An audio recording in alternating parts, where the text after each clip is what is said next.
If you've traveled to other countries, driven a rental car, or lived abroad, you may have noticed that driving behavior can be quite different, and sometimes surprisingly different from what you're used to.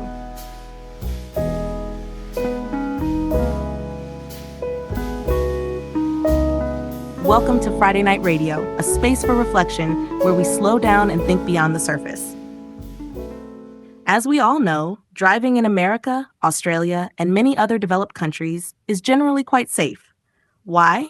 Because we have a well-established driving system, from driving lessons and exams to supervised driving for new drivers, and a system of fines, points, and license suspension for those who break the rules.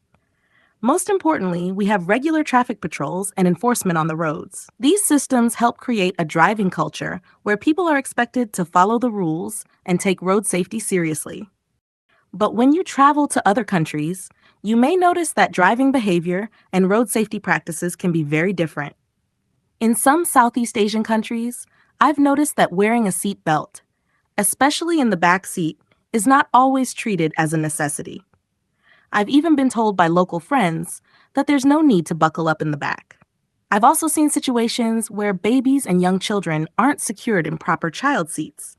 A mother may hold her baby in her arms, or young children may stand or move around inside the car. Some parents may feel that holding a baby is safer than putting the baby in a car seat. And once a child gets a little older, say around 4 years old, some may feel the child is already too big or doesn't need a child seat anymore. In the U.S., the general practice is very different. Babies and young children are expected to be properly restrained in age and size appropriate child safety seats or booster seats, rather than being held by an adult or allowed to move freely inside the vehicle. An Asian friend once made a joke. In the U.S., normal people drive straight and drunk people drive zigzag. In Asia, normal people drive zigzag and drunk people drive straight. Haha. Funny joke, but there's actually a point behind it.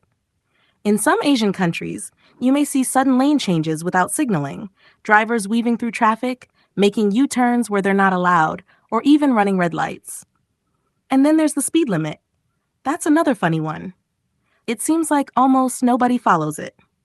Another incredible, almost unbelievable driving habit is cell phone use. And I mean everyone. Okay, I'm not exaggerating. You'll see people watching YouTube, chatting with friends, texting, all while driving. One hand on the steering wheel, the other holding the phone. Some are even leaning against the window while using it. I really want to give them a thumbs up for multitasking, but if you've driven in Australia, you'll know how different it is.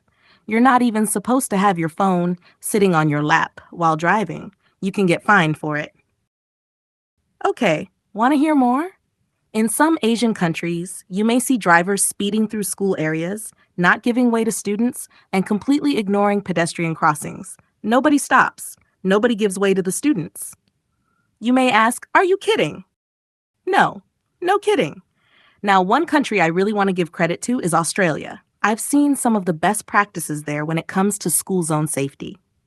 In school zones, you'll often see a reduced speed limit, typically around 40 kilometers per hour, along with clearly marked pedestrian crossings.